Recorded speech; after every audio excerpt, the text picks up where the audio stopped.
Good day everyone, good day ma'am. Sa sa recording na 'to ipapakita ko kung paano ko ginawa ang aking final exam dito sa Microsoft Excel. Sa una, kinompute ko muna yung unit price and total sales. Paano ko ginawa yun is gumamit ako ng formula na average, and dito is median, dito naman is mode, and max, min, and dito sa SD. So, first, kinuha ko muna tong D2 and then D101 na naka-indicate dito, which is dito, kita natin D2 hanggang sa D101. So, ang pinalitan ko lang dito is yung median niya, and then kung dinouble click ko siya dito, naka-indicate siya dito sa unit price, and then ito naman yung total sales. Yan. And then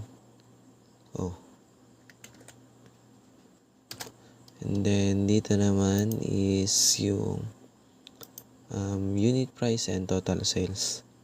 Then naglagay ako ng onting notes dito to examples or notes for summary of this dataset. And next is gumawa naman ako ng dashboard.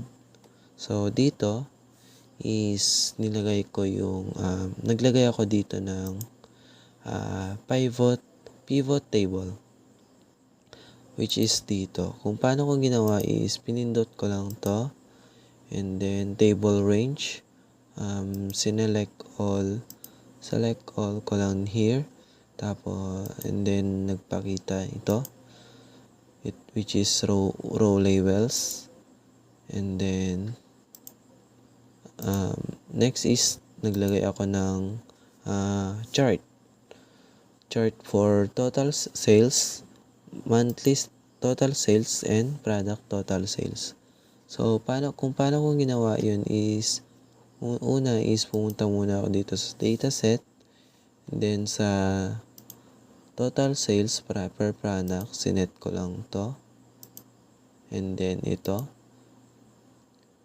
Tapos, pumunta ako sa insert, and then naglagay ako ng chart. Gaya ng here. Ito kung makikita nyo. So, meron na sa akin yan. Kinapi ko na lang dito. Pinunta ko na lang dito. And then, naglagay ako ng notes for explanations. And then, same as well dito sa monthly total sales. Sinet ko yung total sales and then yung month, at saka pumunta ako sa insert, and then naglagay ako ng chart. Same also sa product total sales, and then simple notes. And then next is predictive analysis. So sa predictive analysis, dito na yung kung makikita nyo, summary output, naglagay ako dito ng data analysis para sa ating data. And then kung nakikita nyo dito, meron na akong data analysis. And kung wala pa is pumunta ako dito sa file, pinindot ko yung option, and then adds in, and then nilagay ko yung Excel adds in, and then go, and then okay. So meron na kasi sa akin yan, and i-cancel ko na lang siya.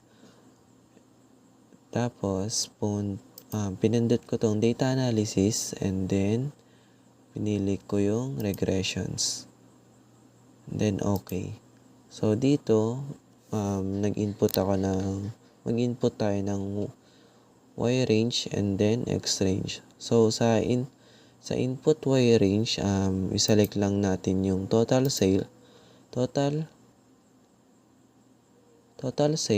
and then sa X range naman is quantity sold, and then okay. So, mapupunta ka sa new worksheet, and then ito na yan. Makikita na yung summary output or regression statistic. And next is naglagay ako ng chart again for the quantity sold and total sales. Kung makikita nyo dito is na-compute or nakuha natin yung total sales na nag-increase consistently ng